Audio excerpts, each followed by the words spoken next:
How's it going, YouTube? Happy Tuesday and welcome to August. Sunny August, not too blazingly hot yet, but it's August 1st, so we'll see how that happens. Oh, I don't want to go back on the road, but I need to go back on the road, so I will go back on the road. Just probably maybe not in the next couple of hours. No, I've got a couple of errands I got to run before I can get on the road. But I wanted to yak a little bit while I'm enjoying some very important therapy, meaning automotive therapy, getting some V8 dosage here, enjoying some sports car pedigree, reminding myself that despite all the upheaval and madness in the world, life is still pretty good. It's important to enjoy the little things, or in this case, the big expensive thing that you spent a lot of money on and don't get to play with all that much.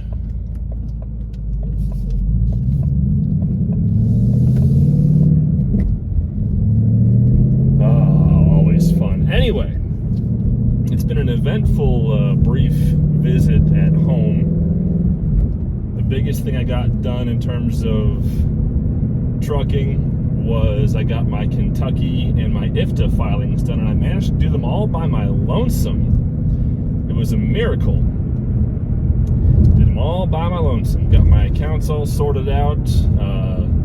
I had to fight with my last carrier a little bit. Not so much fight, just keep poking at them until they finally got me the appropriate records, because when they sent me the first batch of IFTA records I requested from them, for miles driven and also gallons filled, several states were missing because they didn't correspond to the fuel receipts that I had in my truck stop apps. Because one advantage of doing the vast majority of my fueling with Loves is that you can go into your account profile on the app, go to the wallet, and you can look up, not the wallet, pardon me, go to the receipts and actually look up and see when you bought fuel, where you bought the fuel at, quantity filled of diesel and DEF, price per gallon, the whole 9 yards. It's all fantastic. It's all right there. Now, I do the bulk of my fueling with Loves, and occasionally, at least with my last carrier, with Pilot. But I only had one Pilot fuel transaction during second quarter. Everything else was Loves. So it was really straightforward for me to go and record all of my fuel and then compare it against the fuel purchase records that I received from my last carrier. And once I got those to balance out, and once I got the mileage sorted out, it actually ended up being pretty decent. Now, unfortunately, I still owed money in fuel tax. I had to pay a whopping $24.61 to the state of Illinois, which will then go into IFTA through the wizardry of tax whatever. I didn't realize that IFTA, aka the International Fuel Tax Agreement, I think that's what it's called, was that complicated. But the more I'm learning about it, the more it's like, okay, this is why this happens and how this happens. And also because I was able to see what the fuel tax rates were for different states. As much as I like the fuel price in Missouri, I'd probably need to be spending more time fueling in the state of Illinois, just because the gallons I filled in Illinois offset a lot of the tax I would have owed that would have resulted from reporting Missouri primarily and Wisconsin, because those are both states, I think they're under 40 cents a gallon fuel tax for diesel, while Illinois, I think they're at 70 something cents a gallon, at least for the IFTA purposes. I think it was 70 cents a gallon. I don't remember the exact rating, but when I plugged in my IFTA records for my entry for IFTA for Illinois, my tax I had recorded at that point just cratered in terms of the amount that I owed. I actually think I was at that point coming due for a credit when I put Illinois in, but then when I added Indiana and a few other states, it started to balance out pretty quick. When I added Ohio in, that helped out a little bit as well. But unfortunately, I was also in some high tax states like Pennsylvania and New Jersey during second quarter.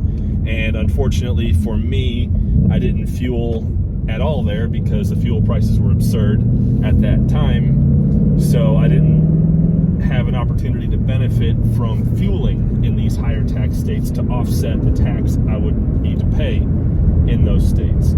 So, but I didn't know hundreds, just owed $25, essentially, not even $25. I can live with that. Other thing I got done yesterday was to replace the alternator on my APU, and that was a job unto itself. The alternator itself, getting it off the APU, the Thermo King APU that I've got a Tri-Pack Evolution APU, getting it off the APU wasn't difficult.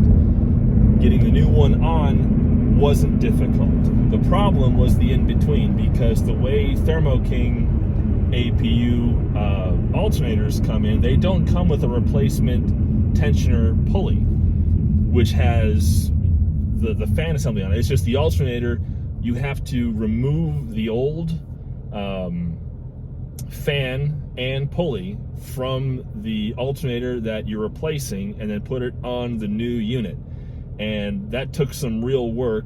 My dad was helping me, and then my neighbor, who was a retired truck driver, his bread and butter for a lot of years was material during the summer months, and then he would do OTR in the wintertime. Real good guy, cantankerous fellow, but that's what makes it more fun.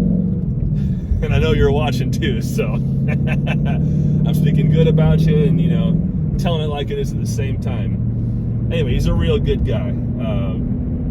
Huge help to me in different little points here, and he was a major help to me last night getting the old fan off, because he had the tool I did not have, which was an impact wrench or an air wrench, whatever you want to call it, because I needed that to get the fan off, to get that nut loosened, and we very carefully wrenched the old material onto the new alternator, and then I installed it, tested it, got the tension set well enough, and everything's working, except for the air conditioning, because I believe there's a leak in the system, because I had the AC recharged either end of June or the 1st of July, somewhere in that time frame, or first week of July, whenever I had it in the shop last. I think that was end of June. And allegedly I had the system recharged, and it seemed to work for a day until the alternator issues cropped up. And then now when I'm trying to test my AC, I get maybe half an hour out of it, and then it throws me the yellow triangle, and I'm assuming it's a low pressure warning because the APU still runs, but the AC system does not. So there's a leak in the system somewhere, or there's something wonky. I'll have to get that checked out, because when I tried to do an AC recharge on my own last year, some of you folks watched that, I ended up blowing up my old AC compressor on the APU. And as a result, I'm extremely nervous about trying to do my own AC recharge, because I don't want to end up blowing up this new compressor, because compressors cost a lot of money.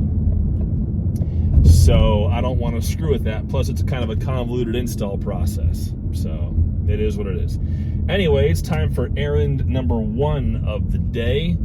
So I will let you folks go for the time being. Thank you so much for watching, and I will see you down the road.